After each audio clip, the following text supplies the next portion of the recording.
Hello everyone and welcome to my channel. My name is Mary Ellen. Today we're going to do our bingo game in order to find out what subject and grade level we're going to be focusing on. According to my answer sheet, we are going to be doing writing for all grade levels. So let's dive into a fun writing activity. I really enjoy using writing bags in multiple grade levels.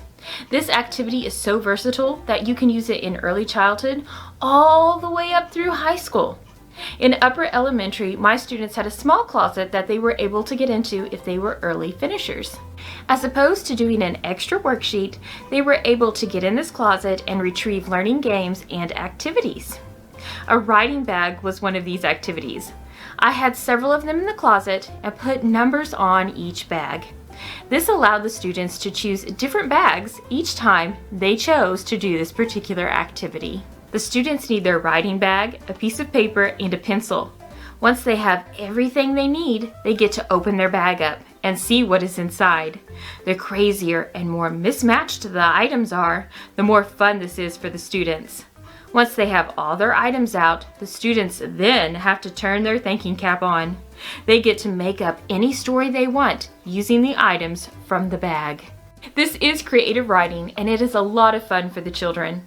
I don't grade it or correct them on it.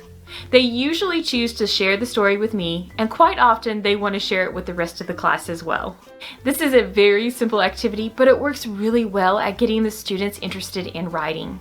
You could have pre-K students dictate their story to you while you transcribe it. And with the hands-on props, you are modifying for the students' learning styles. Let me know in the comments down below if you put any writing bags together. Also, mention a few of the items that you put inside of them. If you are a returning viewer, thank you so much for coming back. I hope that you are finding this content is adding enrichment to your classroom or homeschool learning. If you are a new user, please don't forget to subscribe and click the bell for notifications. Thank you so much for watching. And remember to be proud of your work, productive in your day, and positively joyful.